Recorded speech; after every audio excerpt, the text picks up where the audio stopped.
In this video, I want to share with you 5 tips that I think will help with your painting and your hobbying overall. My first big tip, and perhaps the most important one in some ways, is to use this and this. So, what are they? These are notepads, and you can do it electronically, but I find that it's very important to write down the paints that you use when you paint a model. So what I like to do is I get a scrap piece of paper like this one, and I write down on it every time I do something on a model. So for example, this is my Stormcast, and what we've got there is a list of all the paints for each section that I do. So there's parchment on there and also the leather, and it doesn't matter if it's something that I've done on other models. I then transfer it when I'm done and I'm happy, because as you can see I've crossed out a big section there because something didn't work or wasn't quite right. And what I do is I write them down on a scrap piece of paper, and when I'm happy I transfer it into a notepad that has all of my painting recipes in it. So I will have Stormcast written at the top, and then all the sections of the Stormcast and the paints I used. This stops a big problem that I had with especially my orcs. I did a lot of experimenting on my orcs, and when I came back to paint them, I couldn't remember how I did it after taking a few months off from them and working on other stuff.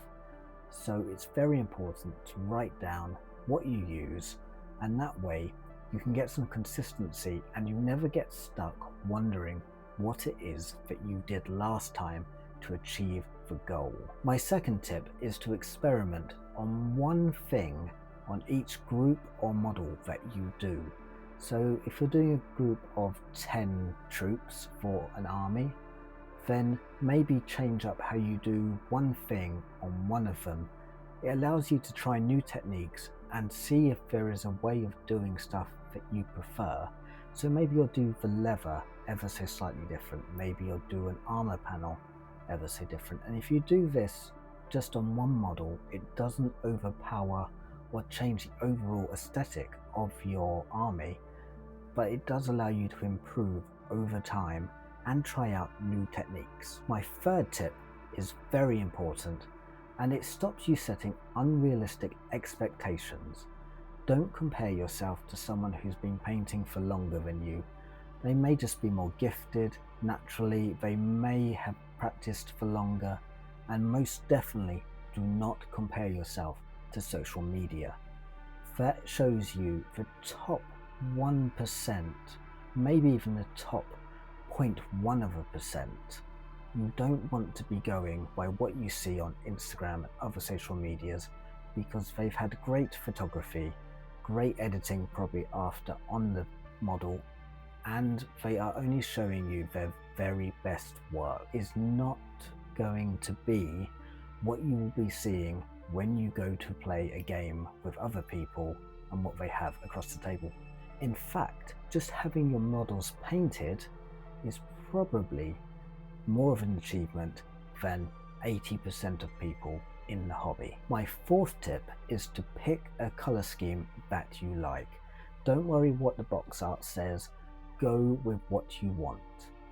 You need to enjoy painting your models. You're going to spend a lot of time doing this, and then once they're painted, you're going to spend a lot of time looking at them, and you're going to spend a lot of time playing with them. Therefore, they need to be something that you enjoy painting and looking at. So go with your colour scheme, whatever you want. That is the joy of this hobby. There is no set pattern. And finally, my last tip, tip number 5, is to know when to stop. I have got a Space Marine captain that I painted, and I just kept going and going and going with it, and I wasn't enjoying it, and eventually I had to just say enough is enough. He's got paint on him, and that is where I stopped. I didn't keep pushing it to the point where I stopped enjoying painting, because once you stop enjoying painting on one model, it can feed into the rest of the hobby, and before you know it, you're dreading picking up a paintbrush. So always stop before it becomes too much. And those are my 5 tips for a kind of beginner mindset towards painting in this hobby.